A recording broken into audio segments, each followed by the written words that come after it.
Hello, everybody. My name is Javon Demi. Thanks for letting me in until this course. I really do appreciate it. So today I'm going to talk about a nonprofit. A nonprofit who's trying to raise money for extremely marginalized little girls who's been broken generationally. This nonprofit seeks to raise money for a safe house where these young girls can go and have a place to release, relax, and relate. And this program is culturally embraced and is tailored to their realities. So it's similar to something like a rehab. Okay? How many of you are tired of the same systematic structures that affects our mental ability to move the whole world forward again? Well, I'm going to talk about that today, and I would like for you to be a part of this conversation as we have uncomfortable conversations because it is uncomfortable. So I'm going to need for you to get uncomfortable so that we can move forward and make effective solutions in how to deal with race in America. But first, we're going to start with our girls because our girls are the most vulnerable, and we need you. So let's get it started. A little background about myself is I'm from Chicago. I grew up in contaminated areas that where I had to, struggle and come out of my environment. My environment was rough, my environment was neglected, and my environment was historically forgotten. And it was historically designed for that way. So ultimately, what I'm saying is my life was designed for defeat. And I had to make it out of those defeats and make it past everything that was negative towards me. I had to make it out. I had to make it out every day violence, everyday poverty, and every day of dealing with a bullying that comes with along with living those in those contaminated neighborhoods. It's bad. And each generation is affected more because it seems as if it's getting worse. So today we're going to talk about the need in providing effective solutions for our girls who's having kids in these environments, who the society forgot about black women. So I'm a mother of three, and we're going to talk about our girls and how we can help our young girls who's lashing out in our community right here in Madison. Their psychological responses is lashing out and is so aggressive that now Madison really don't know what to do with these little girls right now. But see, I understand what they're going through and I understand what they're feeling because what I'm talking about is generational madness of a society that abused and misused our group of people because we are descendants of slaves. You have to remember. So get uncomfortable because I'm gonna need for you to hear me because we all have to be a part of this solution. These young girls that I represent have been underserved, undervalued, and their tears, they're imploding out. They're imploding out. They're imploding out into our streets. They're imploding out into our schools. And they're imploding out in our communities. This is the need. And we have to be effectively responsible for these little girls crying out. And if I have to be the leader in starting this race for these girls, I will.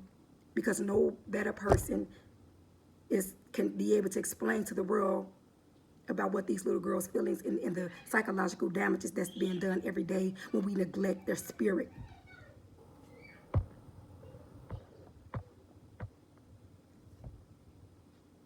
So what we have designed in Madison as a program to pull these little girls out of their environments from generational neglect and abuse intermingled with systematic barriers. We're going to pull the little girls out the house and give them a place to be for 6 to 7 weeks so we can retrain their brain and provide a sense of relief first to get them to calm down, to get them to know that somebody cares. This program that I'm talking about, the need is very intense. So I'm going to try to calm down as I try to make it through to explain the dysregulation that these young people feel. We have to work with the brain to be able to move again. because these young girls are having circuit breakdowns that's causing an imbalance in their prefrontal cortex. So the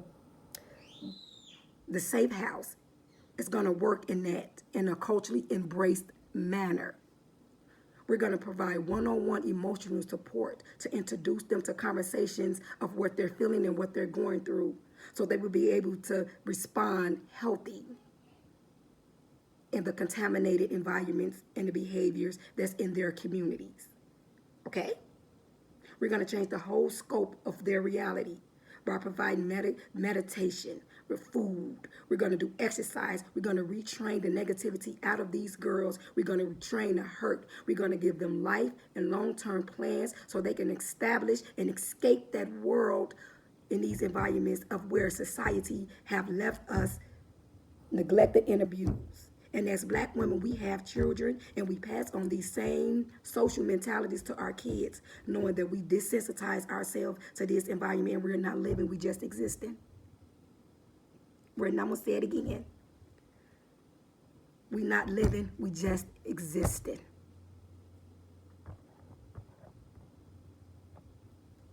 In this safe house, I visualize a place where we can also go in and help our parents with their temperament, angerment problems that's never been addressed generationally. These young girls face a lot of mental pain going into these communities, so we have to be able to provide them a future plan so they will be able to respond healthy in going into these environments. So less violence in school, less violence in their household, less violence in their community. We have to retrain their brain so they can positively deal with the self-resolution within themselves as we build self-esteem. We're going to build self-esteem, culture self-esteem. This is what we have to do. We have to build culture self-esteem because self-hatred goes deep in this historic conversation that we're having today about neglect and how we as a society never really dealt with what's effectively harming the Black community. We never got help from slavery to deal with our psychological issues and psychological damage that's plagued our community generationally. So these behavior keeps getting passed down. So we're going to interrupt that pattern. We're going to interrupt that pattern in a way that these young girls can respond to, in a way that they can know what I'm talking about as I put together this design that's tailored for their reality in their world and what they go through every day of being neglected, even on down to the conversations that they have amongst their peers, even their conversations they have amongst their teachers. They are still being neglected. So we visualize a place where these young girls can come in and respond with self-esteem, with love, so they begin to prepare themselves for the future, so that they can think of themselves as holistic approach in getting out of poverty and the poverty mindset and what that brings. Because in order for you to be in poverty, you got to have a mentality that poverty brings.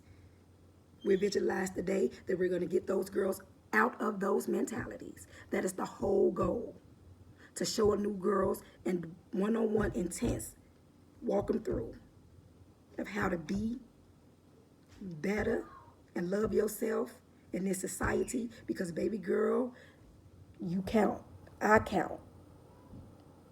And today we're going to hold this speech showing other people to get them to let you know that you count. So I'm dependent on you. So what I'm saying is we're going to work on their physical, economic, behavior, emotional well-being. This is our mission.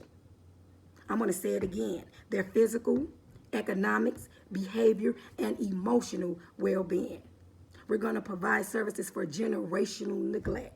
So why don't you come on, people, stand up, be a part of what I'm trying to do, because this is an innovative approach in dealing with mental health, because it's not traditionally attached to a systematic way of dealing with mental health.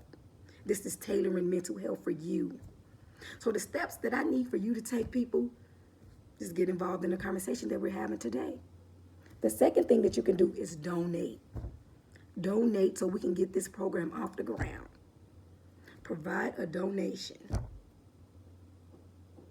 Any questions? If not, Let's stand up and make change that we want to see. I'm Javon, self-proclaimed inner city psychology, and I'm ready to here to make a change. Thank you.